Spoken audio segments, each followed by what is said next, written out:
Hi, everybody. I wanted to do a quick video about some experience that I had yesterday. And it was that I spoke with somebody I knew, and they were calling me in quite a bit of distress. And it wasn't a soul counsel session per se, it was somebody that I knew personally that needed some support. Um, and so they called me, and the first thing they said was, "Do you think suicide is wrong or bad?" And I paused, and my first intuition was to say, "No, I don't." And so I did. I said, "I don't. I don't think it's wrong or bad. I think it's a choice." And I also was reassuring this person that everything that they were feeling, the despair, the hopelessness, the pain, the suffering, was temporary. And it wasn't to shift them out of that experience. It was simply to acknowledge that, first of all, there is no shame in having those feelings. And I know that we're all at a place, or a lot of people are at a place right now in their personal lives, on the planet, etc., where there's quite a bit of intensity and lots of changes internally we're moving through, and also externally. So to have these thoughts of like, maybe it'd be better if I wasn't here, might come up for some folks. Anyways, in talking with them, the more we talked, and she had said that she had called the suicide hotline prior to calling me, but they wanted too much information, so she wanted to just not give all that information.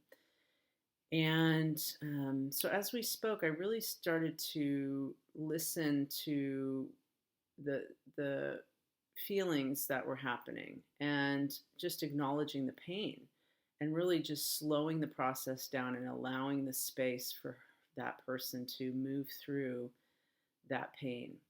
And there's such a gift in um, feeling the pain, because that's the way through, and there is light past that pain. And I know in some cases there's really mental health issues, or super deep chemical imbalancing and depression going on, which need different treatment. But with this person, I was able to just give the space and allow those waves to come.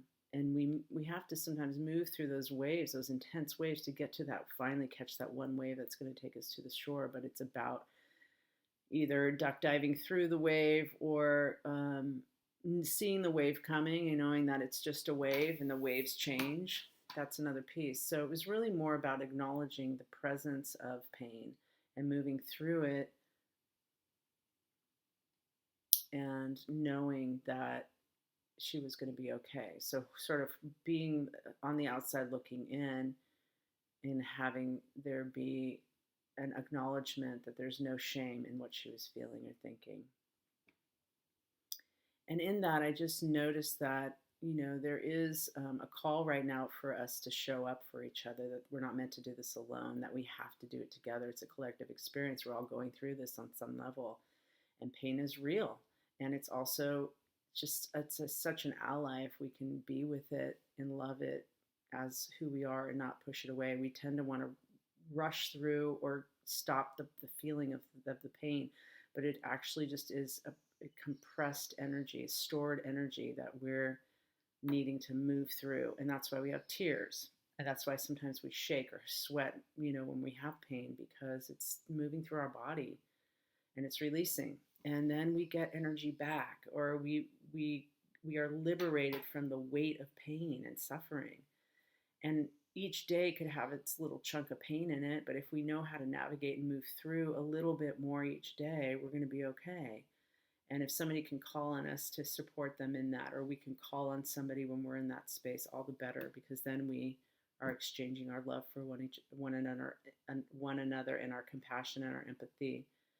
And what is more needed right now than all of those things? So I wanted to share the story because I thought it was valuable, and it could help other folks just know that there's somewhere to go if you're feeling that desperation or the hopelessness of the times. And just a reminder that I'm available either in Soul Counsel, or if you know me really well, go ahead and give me a call if you're feeling that struggle, that suffering, and I'll reach out to you too. So many blessings, and all love to you.